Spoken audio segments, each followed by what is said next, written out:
विनोद राय जी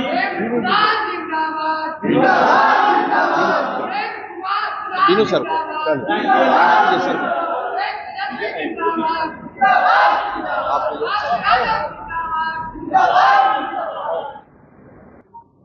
राष्ट्रीय जनता दल जिंदाबाद। आने वाले समय का मुख्यमंत्री तेजस्वी यादव जिंदाबाद। गरीब वंचित शोषितों का मसीहा आदरणीय लालू प्रसाद यादव जिंदाबाद। उनको पीछे बुला लीजिए। कुणाल जी आप बीच में आइए।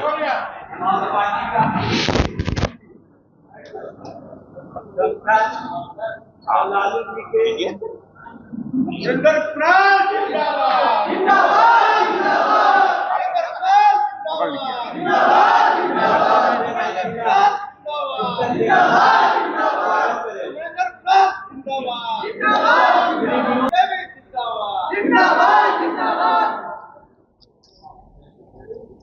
किताब दीजिए। चलिए, अरे तो माला तो हो जा सब पुस्तक देकर स्वागत करें।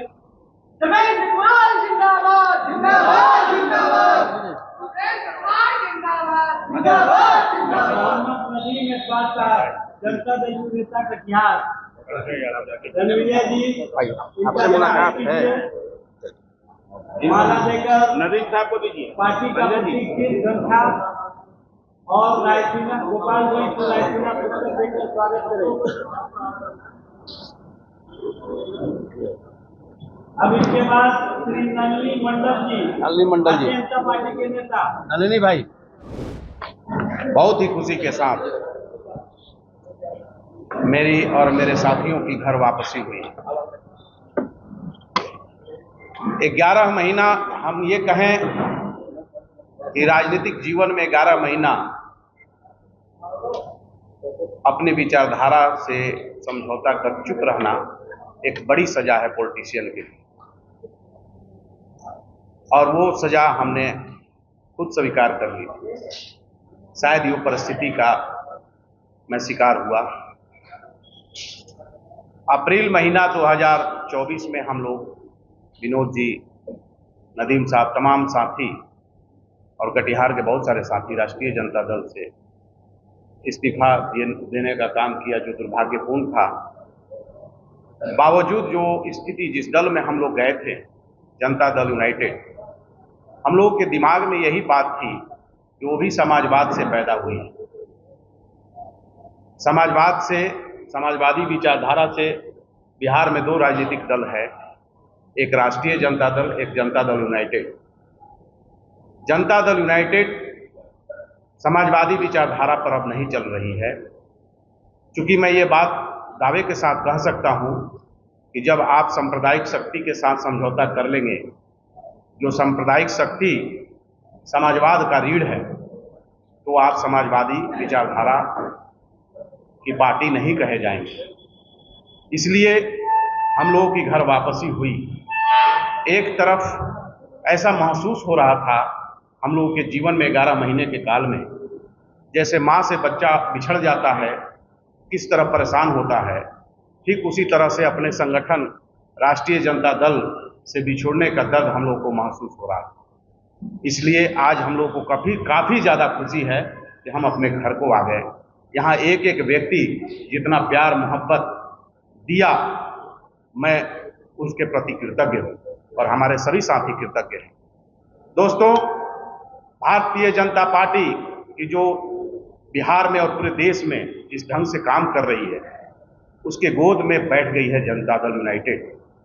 अगर हम ये कहें कि बिहार में जदयू नहीं है, भाजदयू है, तो इसमें कोई दूसरा कोई भी व्यक्ति इस पर प्रतिक्रिया नहीं दे सकता है।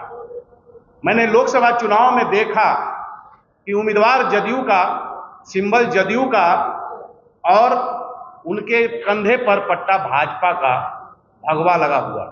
उनके पोस्टर में, उनके हैंडबिल में, उनके स्लोगन में सारे जगह बीजेपी का लगा हुआ था, जैसे मानो कैंडिडेट सिर्फ सिंबल जदयू का, लेकिन सारी विचारधारा, सारा व्यक्तित्व जो था वो कैंडिडेट का, वो भारतीय जनता पार्टी आरएसएस का। तो वैसी स्थिति में हम लोग वहां नहीं रह सकते। एक ऐसे लीडर जो पूरे बिहार में 15 साल से संघर्ष कर रहा है, चाहे वो नेता प्रतिपक्ष के रूप में हो, अनुभव की बात करें हम तो बिहार में 2 बार उप मुख्यमंत्री का रूप में जो अनुभव प्राप्त किया, मुझे लगता है कि इस व्यक्ति जो तेजस्वी यादव हैं, इनसे बेहतर कोई आने वाले समय में 2025 के लिए मुख्यमंत्री का उम्मीदवार नहीं हो सकता।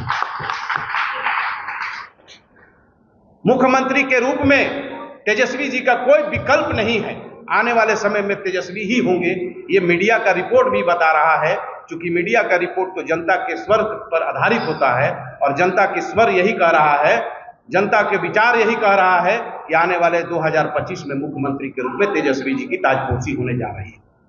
बाकी जो लोग अपने पुत्र को ला रहे हैं और पिता पुत्र की जो तस्वीर लगी हुई है सामने में, इस बात का प्रमाण है कि उंगली तो दिखाते हैं परिवारवाद पर, लेकिन बाकी सारी उंगलियां उनके तरफ चली जाती हैं और हालात और परिस्थिति नहीं, वो अंदर से टूट चुके हैं और पुत्र को भी महसूस हो रहा है कि मेरा पिता का कोई सहारा नहीं है, इसलिए मुझे आना चाहिए। और पिता को लगता है कि ये मेरा और कोई सहारा नहीं है, पुत्र को आना चाहिए। तो इस कारण से, इस परिस्थिति के कारण पिता और पुत्र की तस्वीर लग गई है सामने में, जनता दल यूनाइटेड के सामने में। तो ये बता रहा है कि अंदर से पार्टी कमजोर हो चुकी है, इसलिए हम लोगों ने ये पार्टी छोड़ने का निर्णय लेकर राष्ट्रीय जनता दल में हम लोग आने का काम किया, जहां विकल्प है। माई बहन योजना हमारे घर में ही नहीं, हमारे आसपास में, गांव गांव में, घर घर में चर्चा चल रहा है कि माननीय नेता प्रतिपक्ष का जो सोच है, वो घर घर में जो पिछड़े हुए समाज है, जो वंचित परिवार है, जो महिलाएं हैं, जो अपने लिए कुछ खरीद नहीं सकती, अपने लिए दवा तक नहीं खरीद सकती है, मासिक के समय में परेशानी होती है, उनके लिए पैसा नहीं है। बहुत सारी ऐसी परेशानी है महिलाओं को जो अपनी शेयर नहीं कर पाती है पैसे के अभाव में, अपने पति को, अपने पिता को, अपने भाई को। वैसी स्थिति में अगर 2500 रुपया माननीय नेता प्रतिपक्ष मुख्यमंत्री बनने के बाद देते हैं, तो ये बिहार के लिए, पूरे देश के लिए कीर्तिमान स्थापित होगा, ये मैं मानता हूं।